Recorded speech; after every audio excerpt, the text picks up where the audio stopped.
بسم اللہ الرحمن الرحیم۔ ویب کی دنیا کے ساتھیوں، السلام علیکم ورحمۃ اللہ وبرکاتہ۔ ہم ہیں ڈیجیٹل فلم کے یوٹیوب چینل سے آپ کے میزبان۔ ہمارا آج کا ٹاپک ہے شعاع رسالے کی ایک کہانی شکووں بھری۔ یہ کہانی گھر کے چند افراد کے گرد گھومتی ہے جس کا مرکزی کردار شہانہ ہے،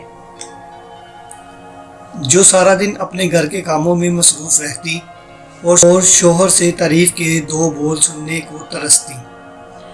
کہانی کا آغاز شہانہ کے شکووں سے ہوتا ہے جو وہ گھر کے معمول کے کام کرتی ہوئی اپنے دل میں اپنے شوہر سے کرتی رہتی ہے۔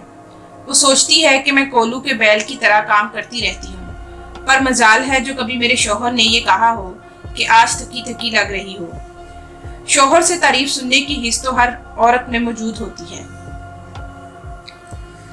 شہانہ اپنے شوہر عمر کے روزمرہ کے معمول سے بھی نالاں رہتی کہ عمر گھر آتے ہی کھانا کھا کر بچوں سے ان کی پڑھائی کے متعلق پوچھتا اور سو جاتا۔ وہ یہ نہیں سوچتی کہ عمر بھی سارے دن کا تھکا ہارا گھر لوٹتا ہے۔ انہی روٹھے روٹھے شکووں بھرے دنوں میں اس کی نند کی بیٹی کی شادی کا بلاوا آ گیا۔ عمر نے شہانہ، بچوں اور اماں کو 10 دن پہلے ہی گاؤں شادی پر بھیج دیا، جہاں عمر کے سب بہن بھائی رہتے تھے۔ شہانہ اپنی دیورانی فضا کو دن رات ایسے ہی کاموں میں جتا دیکھتی اور ساتھ میں مہمانوں کی آؤ بھگت کرتے ہوئے بھی، مگر اس کی پیشانی پر کوئی بل نہیں آتا۔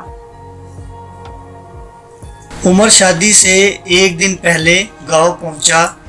شادی سے فارغ ہو کر سب گھر پہنچے تو شہانہ دیکھتی ہے کہ عمر نے گزشتہ 10 دنوں میں گھر کو بالکل صاف ستھرا رکھا اور کچن بھی چمک رہا تھا۔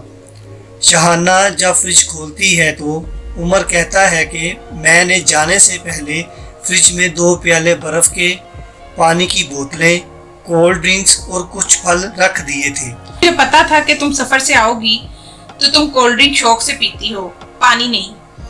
شہانہ اپنے شوہر کی یہ بات سن کر حیران ہوتی ہے اور سوچتی ہے کہ میرے شوہر کو میرا کتنا احساس ہے۔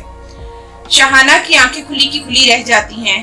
وہ اپنی سوچ پر شرمندہ ہوتی ہے اور سوچتی ہے کہ اللہ تعالیٰ نے کتنا اچھا اور خوبصورت کردار کا ساتھی مجھے دیا ہے اور میں شکوے کرتی رہتی تھی، مگر اب میں اپنے رب کا شکر ادا کروں گی۔ یہاں کہانی اختتام پذیر ہوتی ہے اور معاشرے کے مندرجہ ذیل معاشرتی پہلوؤں کو اجاگر کرتی ہے۔ نمبر 1، ہمارے معاشرے میں ایسے بہت سے کردار ہیں جن کے پاس اللہ تعالیٰ کی دی ہوئی بے شمار نعمتیں ہیں، لیکن ہمیں ان کی قدر نہیں ہوتی۔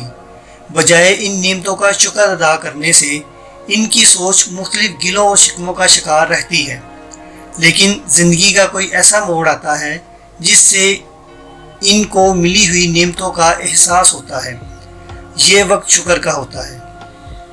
ہمارے معاشرے میں ایسا عام دیکھنے کو ملتا ہے کہ عورتیں روزمرہ کے کاموں کی وجہ سے ذہنی اور جسمانی طور پر بہت تھک جاتی ہیں۔ وہ اجرت کی خواہاں نہیں ہوتی، مگر اپنے اہل خانہ کی طرف سے تعریفی جملوں کی منتظر ہوتی ہیں جو ان کے خود ساختہ شکووں کا مرہم ثابت ہوتے ہیں۔ اگر میاں بیوی مل کر ایک دوسرے کا ساتھ دیتے ہوئے زندگی کی گاڑی کو چلائیں تو ان کی زندگی پرسکون اور آرام دہ گزر سکتی ہے۔ ہمارا ماننا ہے خود کو بدلو اور دوسروں کی اصلاح کے لیے آسانیاں پیدا کرو۔